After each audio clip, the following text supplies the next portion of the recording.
Right, welcome back. Welcome back. That's what you're supposed to do, innit? I should get a shusher. Tori, can you be my shusher? Shh. There you go. There you go. Good. Welcome back. So we're going to have to now talk about a bit of a taboo subject. I always worry about talking about this subject because I'm not sure whether I talk about it enough or talk about it too much. And whereas in the US, they talk about it all the time. They go crazy for it. And we're so out of our comfort zone with it because we just want to join EXP and sell houses.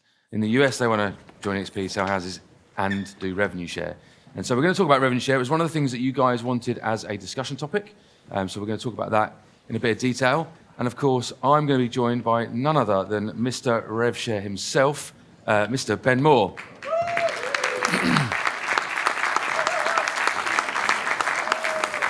All right, mate. Take a seat. Yeah, don't sit on the end. No, Vicky P nearly fell off that yesterday. I'm not as nimble as she was. I'll definitely take the whole stage with me if I fall off the sofa. So yeah, hopefully exactly. So I introduced you to Mr. Rev Share. You probably don't want to be known as Mr. Rev Share, I don't suppose, do you? I don't mind. I'll take it. I've been called a lot worse. Well, you've won 2 marketing awards, haven't you? 3 at the Christmas party and stuff like that. So your marketing is sensational. But Ben and we're going to. This is really a discussion between me and Ben because obviously that's how I earn my money as Rev Share. You know, I get paid a salary for doing this job, but it's quite a nominal salary for the role and the size of the company. So Rev Share is how I make my money, and that's how Ben makes the majority of his money as well. And we've kind of worked on it. And Scott Gunn, unfortunately, couldn't be with us today. Had to drive back. Got a bit of family challenges going on at the moment. But Ben and Scott have really picked up the baton on revenue share. So I wanted to talk to these guys and obviously Ben about that journey. So I guess probably the first place to start is, when did you get into it and why? This room looks a lot bigger and more intimidating from this seat looking out than when you're on there looking in. So hopefully I don't fumble the ball too much here. But Rev Share kind of found me, I think, rather than me finding it. So I was quite lucky. I set up EXP. Not to go off on a big tangent here. I know everyone's starting circumstances and story is going to be slightly different. But to give you some context, for me, I was in a pretty desperate situation when I found EXP in terms of I was in a job that I hated, working terrible hours, making very, very little money, struggling to support the family and the children. Wasn't a great place to be. So for me, I came to EXP really trying to desperately improve my circumstances. And what I thought I wanted and what it translated to what I actually wanted were 2 different things. Like in my mind, I was looking for the 0 to 1 to get out of the situation that I was in and provide the life that I wanted to for my children. But thankfully, EXP had already worked out step 2, step 3, step 4, step 5. So I just came in, like a lot of people, to set up a business, sell properties, be a great agent, conquer Blackpool. That was the plan where I was based at the time. And I just kind of stumbled into revenue share and didn't really get it. You know, Adam obviously educated me on it a little bit, and I spoke to a few of our business partners over in the US. Got a bit of a grip and an understanding, but didn't fully get it. I was just kind of following in blind faith, like, this sounds great, let me have a look. Dabbled in and out, and really it only came to light for me after I had a little spurt through lockdown. I thought, well, I can't, sell houses. If you cast your mind back, we couldn't even go into value houses or do anything. The market just stopped overnight. So I thought, well, now I've cleared the freezer of Ben and Jerry's and I've watched all my Netflix series, what can I do with my time? So I started focusing more attention on LinkedIn and building relationships with ex-colleagues and, expanding my sort of professional circle, if you like. Helped a few people aboard, but again, didn't really get it. And it was only later that year, in the October, I think it was, I remember I was out with my partner, Becca. We'd gone for a walk around the Yorkshire Dales somewhere. I pulled up for a latte, sat down, and Adam rang and said, oh, you've not sent us your invoice this month. So I was like, I've not had any completions this month, because this was before we had the dashboard, so we couldn't track income. And he was like, no, it's your revenue share income. You need to send us an invoice for £720.83 or something. I was like, wow. I remember turning to Becky and being like, Jesus, I'm not about to go and pop champagne with Branson on a yacht, but, it was only a number of months ago. I was working 40, 50, 60 hours a week for a little more than that, and I've just made the best part of £1,000, somewhat passively. And then as soon as that happened, I was like, wow, there must be something in this. And I wouldn't say I've never looked back since, because I've had, I've started a little bit, but now, obviously 4 years down the track, I am so grateful and happy that I stumbled across revenue share when I did, that I give it the respect to invest some time into it, to discover it and give it some traction so it could show me what it could do for me and my family. And now it sounds dead corny and cheesy, but it's quite literally, changed my life and the way that I live it.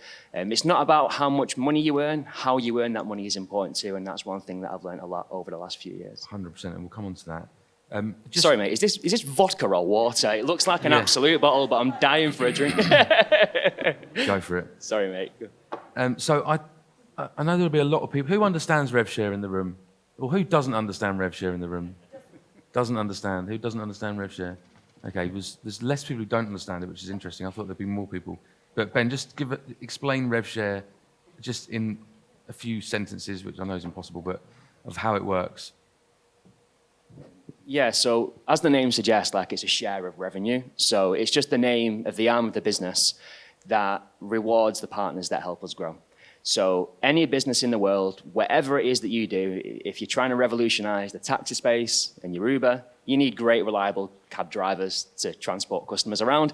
If you're an estate agency business and you want to grow and be a fantastic estate agency and revolutionize the market, you can't do that without fantastic estate agents. So to put this into perspective, because this still blows my mind, we're in and around 100,000 agents strong at the moment. When I joined in October 19, we had about 18,000 agents on the planet. So we've doubled and we're on our way to doubling again. So there's a lot of growth there, a lot of success, but despite that trajectory, we don't have internal recruitment teams. We don't have, head of recruitment. We don't have mid-tier management. We definitely don't have third-party recruitment companies.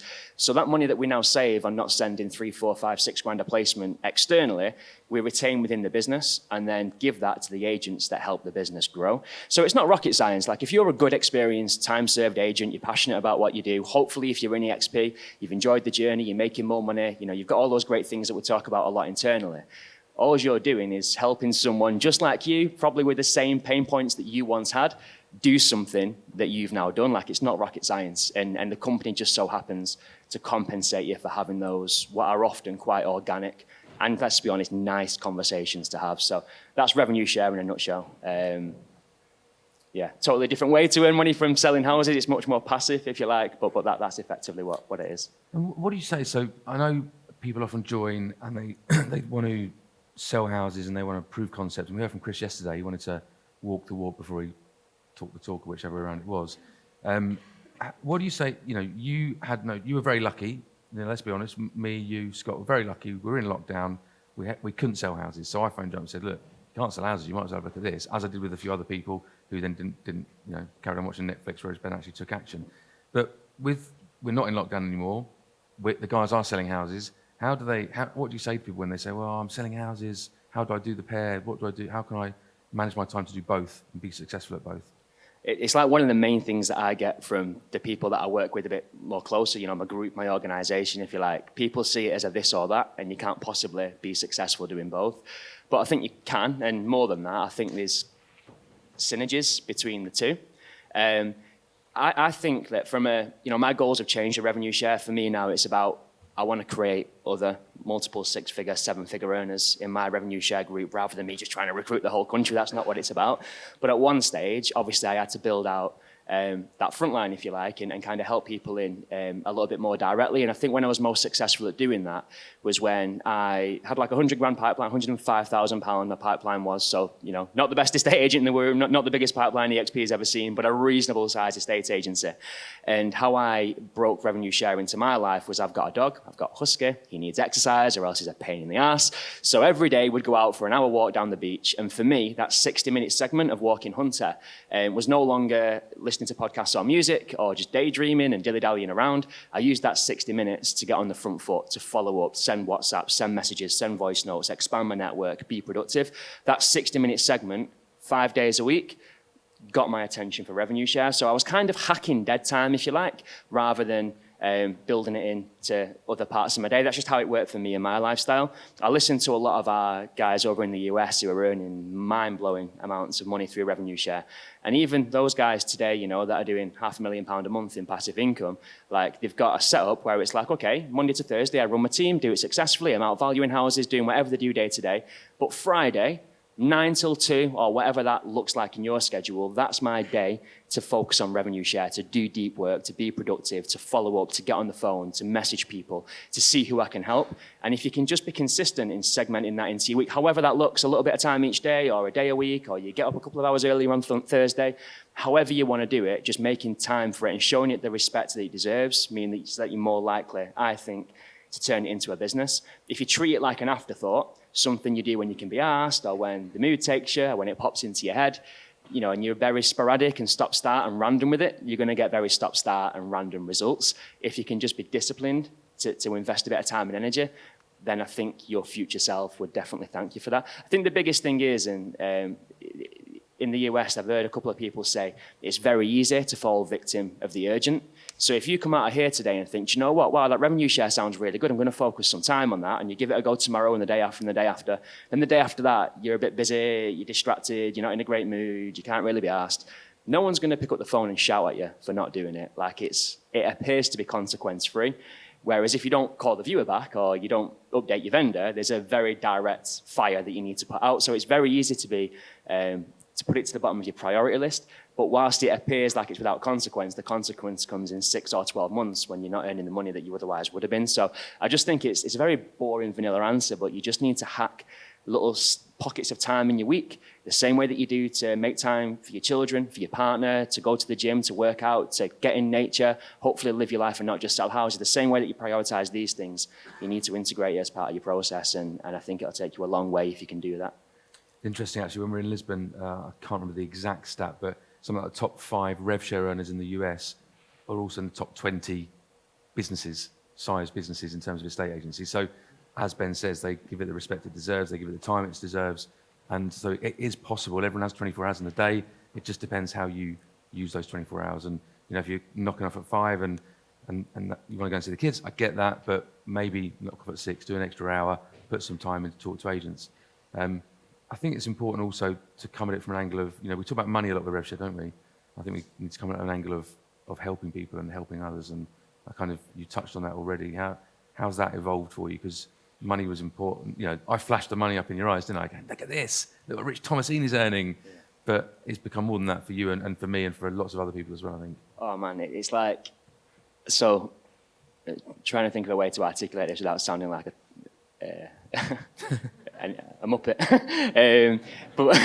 But it's, I don't know, like, I've always been passionate about agency, and I love my job and I love what I do, but there's only so much Ben Moore can do as, you know, a quirky estate agent that doesn't shave with a flat cap in Blackpool, right? I can transform the market for a couple of dozen people a year or whatever by being this little sort of one-man army in my area, and that's fine and that's okay.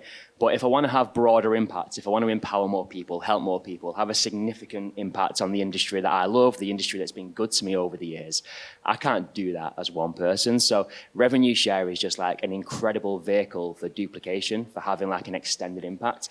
And the estate agent in me loves doing fancy videos with Michael over there, who's recording today's event. You know, I love all that sort of stuff. It's creative, it's cool, it's fun, it's a new dimension to a job that I love. But revenue share really allows me to kind of have that broader impact on the space. And the estate agent in me loves the marketing. The entrepreneur in me loves the impact, you know, helping people. Like, I'm literally just looking around the room now. We had Amy Brooks on the stage before.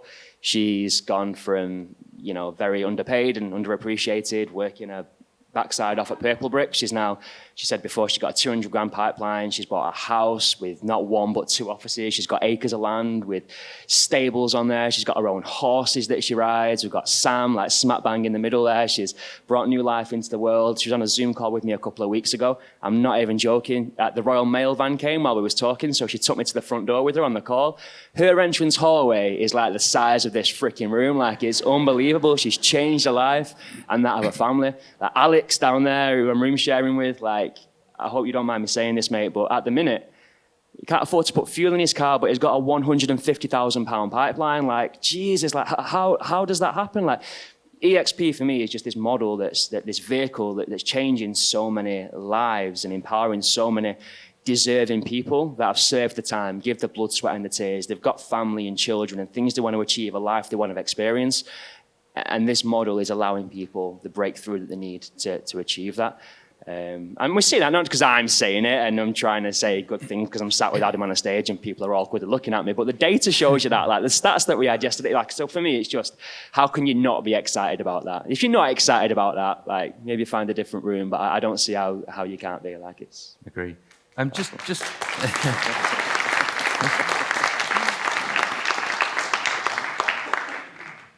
So I've got a question for the audience, just based on what Ben was just saying there. How many agents in the room feel like their lives have changed or can see their lives changing in the future because of joining EXP? Okay, right. Keep your hands up, keep your hands up, keep your hands up, keep your hands up. How many of you would like to help change other agents' lives to that impact? Right, there you go. So this is what we're trying to do. That's what we're trying to do. It's not about making the money. The money is a consequence of success. Money follows success. Don't follow the money, follow the success, follow the helping others to be successful, givers gain and all that kind of stuff. So how would you get started if you're doing it today? So 2 questions here. Firstly, is it too late? And secondly, how do you get started?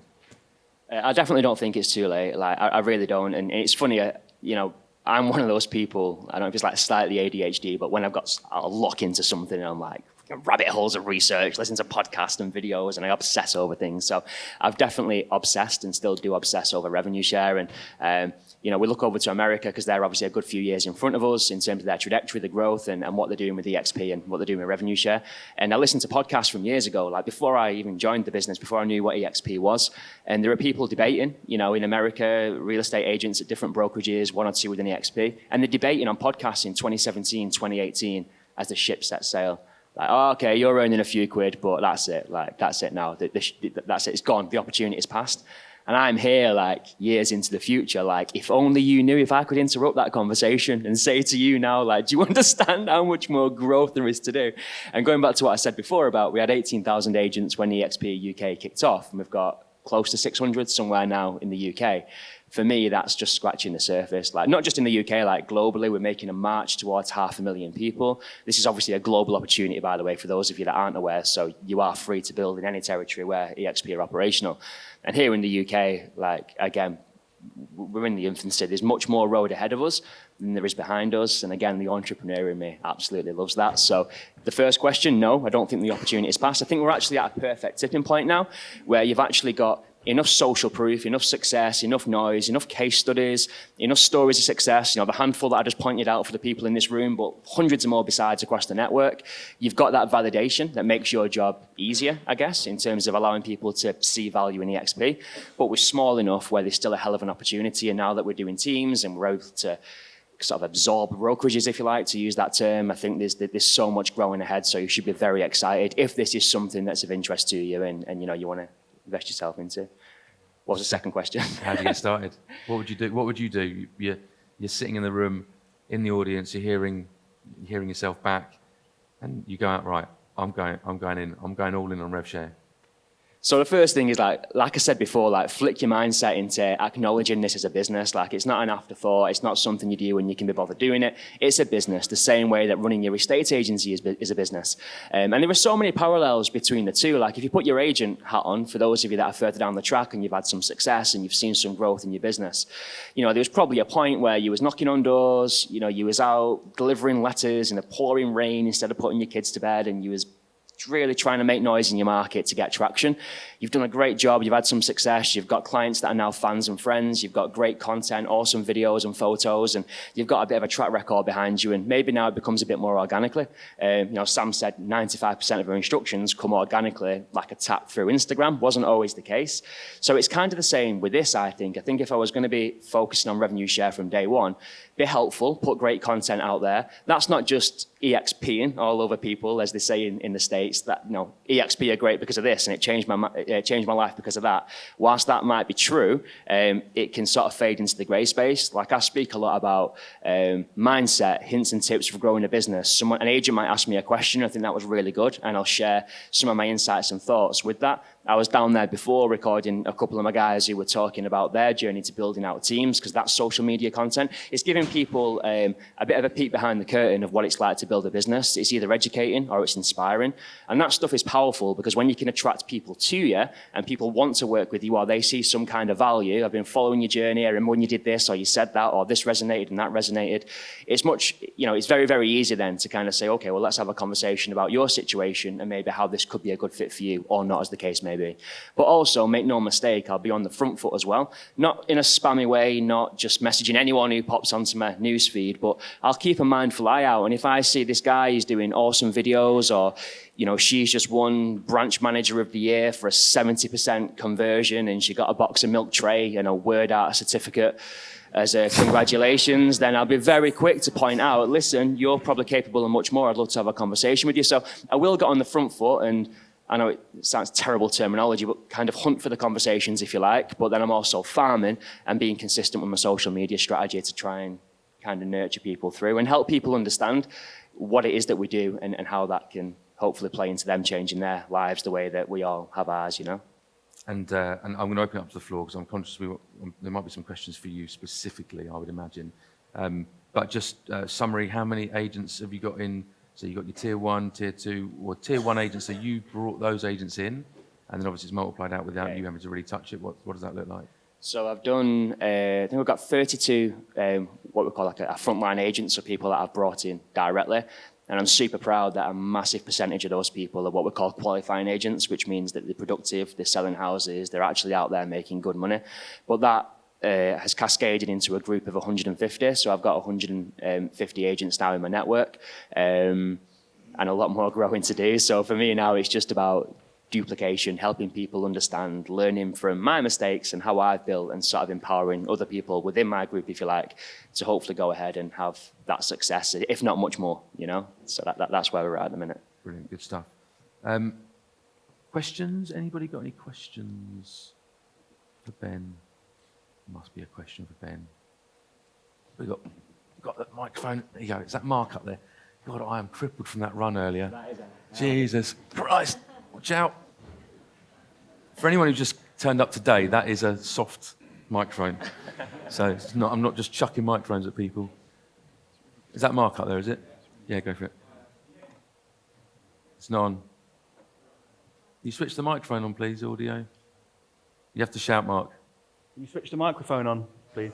Oh, there you go. There you go. You're on. Hello? Yeah. Presumably a lot of what you do is trying to, for want of a better word, poach high street agents who aren't happy in their high street roles. Have you ever had any kind of issues or, negativity from the owners of those agents trying to persuade those agents to leave them to come on board with you? Never. No, never once. But I guess it's not too dissimilar to, a conventional recruitment consultant does headhunting, and I guess kind of like, I don't know, like, to kind of go back to that estate agency analogy where I say there's so many parallels between growing your agency business and your revenue share organization. If you see a house on the market and you don't feel as though you can sell it and you can't add any value, you can't improve the marketing, you can't do anything different or better than what the current agent is, don't knock that door. Don't waste your time and don't waste the vendor's time. But if you think, do you know what? They've missed a trick. They've not done this. They've not done that. There's some advice here. I can do something different. I've got a different strategy. I can help you find the buyer that you deserve and maybe desperately need. Then you're duty bound almost to go and chat to that owner and say, listen, I know you're trying to sell. Here's what I do. I think I can help. For me, it's very much the same with revenue share. If I don't feel as though someone's a good fit for EXP, they don't hit our criteria, I don't feel passionate about working with them, I'm probably not going to approach them. But if I'm like, wow, like, you need to hear what I've got to say, I almost feel duty bound to kind of share that with them and at least invite the conversation. And if it's not for them, it's normally just a polite, cheers, Ben, not for me, mate, maybe in the future, see you later. And if it is, then it's up to the agent, I guess, to decide whether or not they see potential in what we do. So no, I've never had that issue, mate, never. Do you think it's easier to bring over, I hate using the word recruit, but I'm going to use it. Do you think it's easier to recruit agents who are already self-employed with other models, because there's a few of them out there now, obviously, or employed agents?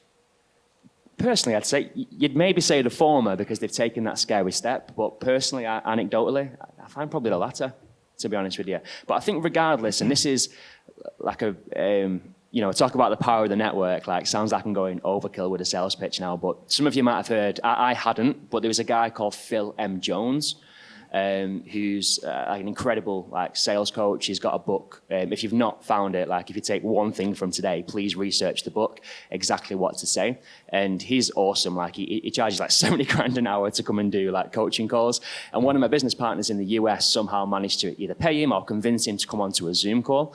And he was on this call and he was saying the mistake that a lot of people make, salespeople in any environment, is that in any conversation, you've got content that you want to introduce to that chat, right? So it could be here's 10 reasons why I'm better than Connell's, or here's why I'm going to sell your house and Purple Bricks couldn't, or 3 USPs about what I do, or this is how great our videos are.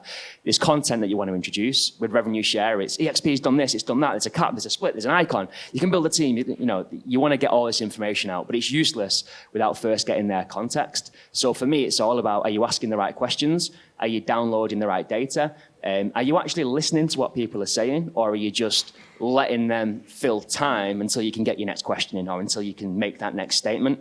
So for me, it's about asking the right questions and finding out what those pain points are, and then seeing if and how EXP can help sort of fix that. So regardless of employed, self-employed, just moved over from Mars, whatever the situation of the agent might be, I think it's just working out, what are your plans, what are your goals, what are you happy with at the moment, where could your current business be improving? Ultimately, what's setting your soul on fire? Where do you want to take this thing? You've got one life, how the hell do you want to live it? And then we work out from there, regardless of the current position, what EXP can do to kind of help them achieve that goal and go on and progress to be the best version of themselves. So yeah, almost irrelevant in some ways, but anecdotally, I'd say, branch managers and that sort of ilk, I find probably a bit easier. Yeah, just to reiterate that, I was on a call on Monday, just before I came here to Birmingham, and I've been talking to this lady in Georgia. This is the power of EXP. She has a small brokerage. She's got 160 agents. I've been talking to her for 3 years now. She used to be at Keller Williams, and she went out, did her own brokerage thing. I've been talking to her. I gave her Workplace as an idea to use, which she does in her own brokerage now. And she reached out and said, look, Adam, I'd like to talk about EXP. We've been talking for 3 years. And I went on this call with a guy called Tony King, who's the vice president of something or other over there. And it's exactly what Tony did. It was absolute masterclass in how to talk to agents, how to ask them questions, how to find their pain points. What do you like about the job that you do? What do you not like about the job that you do? And when she was saying about the business she doesn't like, he was going, oh, well, that's lucky, because that's what we're here to do. Because it was all compliance and paperwork. And I mean, they were talking another language. I didn't have a clue what they were talking about. But she hated all that stuff. She said, well, that's exactly what EXP do. That's what we do. We let you go out. And she goes, I love the recruitment. I love selling houses. And well, that's lucky, because that's what EXP let you do. What Phil says, this sales coach that I was just chatting about, he's got this line, and this really just sticks with me. It's one line that everything boils down to. He was like, never, ever, ever, ever, ever, ever, under any circumstances, ever, ever, ever, ever make a recommendation or tell someone about what it is that you do without first being able to say, because of the fact that you said X, I think it's really important that we explain why. So it's never a case of, Revenue Share is amazing because it lets you build a fantastic passive income, and that's brilliant. It's because of the fact that you're frustrated that you've just missed out your son's school sports day for the 3rd year in a row, and you're hardly getting any time to yourself to spend time with your partner over the weekend. I think it's really important that you know that we offer something called Revenue Share, and why that's relevant to you is because it allows you to make the money that you should be and you deserve to be making, but in a slightly more passive way than what you've been used to. Would it be okay if I just explain that in a bit more detail and let you know how that might fit for what you're trying to build based on what you've just told me? You can position it like that.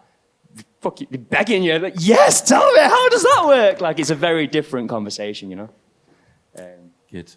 Any other questions? Not a question, but I just wanted to say that I watched your videos when I was thinking about coming over to EXP, and I really loved them, and I thought you were really clear and explaining everything really nicely. And I think you were talking about, is it EXP a cult? But it's just a really nice video, and you were one of the people that made me think, oh yeah, I think that's for me. Oh, that's awesome. Thank you so much. I really appreciate that. Thank you. Thank you. Got time for one more question if anyone's got one. Anyone got a question? There's one over here. Where's that microphone, Mark? Who is that? It's John. Go on, John. Ben, obviously, amazing job, mate. What's the most common objection you get, and how do you overcome